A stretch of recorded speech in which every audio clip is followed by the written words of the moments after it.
Japan's defense ministry says North Korea fired 2 more ballistic missiles Saturday morning. They're believed to have landed outside of Japan's exclusive economic zone. It was the North's 4th launch this week. The ministry says the 2 missiles traveled 400 and 350 kilometers, respectively. It believes they were models capable of flying along irregular paths. North Korea's actions, including persistent launches and unilateral, escalating provocations, threaten the peace and security of Japan and the international community. We cannot tolerate it. Also said Japan lodged a protest with North Korea through its embassy in Beijing. South Korea's Joint Chiefs of Staff say the missiles were fired eastward from Sudan near the capital, Pyongyang. The North has now conducted launches 22 times this year.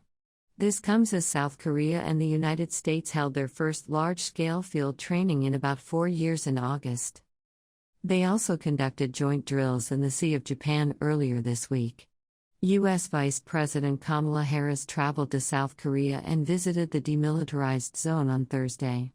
She afterwards called out the North's dictatorship or threatening peace and stability, and Japan's maritime self-defense force. The U.S. and South Korean navies also held joint drills in the Sea of Japan on Friday. Media reports in North Korea say the country's leader, Kim Jong-un, has expressed support for China's efforts at unification. The comments apparently referred to the situation in Taiwan. The ruling party newspaper, Rodong Sinmun, says Kim sent a message to Chinese President Xi Jinping on Saturday to mark China's National Foundation Day. It quoted Kim as saying, "Our party, government and people will invariably support and encourage China's party, government and people." She is expected to seek an unprecedented third term as party leader at the Communist Party National Congress opening later this month. Kim said in his message he would work with Xi to deepen ties between their countries and defend peace and stability in Asia and the rest of the world.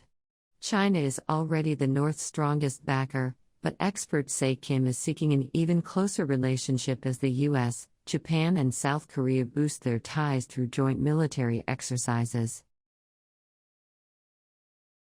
Western leaders say they're seeing the most serious escalation since the war in Ukraine began, but those in Moscow say they've achieved a victory.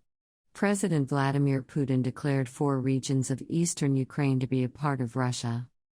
Putin gathered with thousands of people to celebrate the annexation of Donetsk. Her son Lugansk ends up Asia.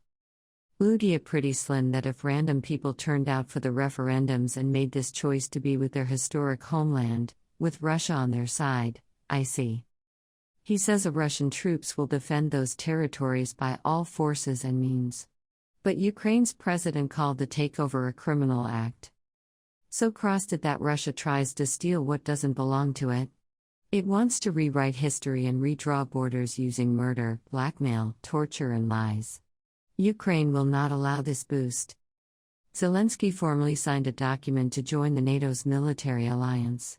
He says the application is under an accelerated procedure. The head of NATO says that for Ukraine, the door is always open. Every democracy in Europe has the right to apply for NATO membership and aid to allies. Respect that right. He says any decision to admit new countries requires the consensus of all 30 members. But, he added that NATO's commitment to support Ukraine is unchanged. U.S. President Joe Biden also denounced what he calls phony claims of annexation as he announced new sanctions targeting more than 1,000 Russian people and companies.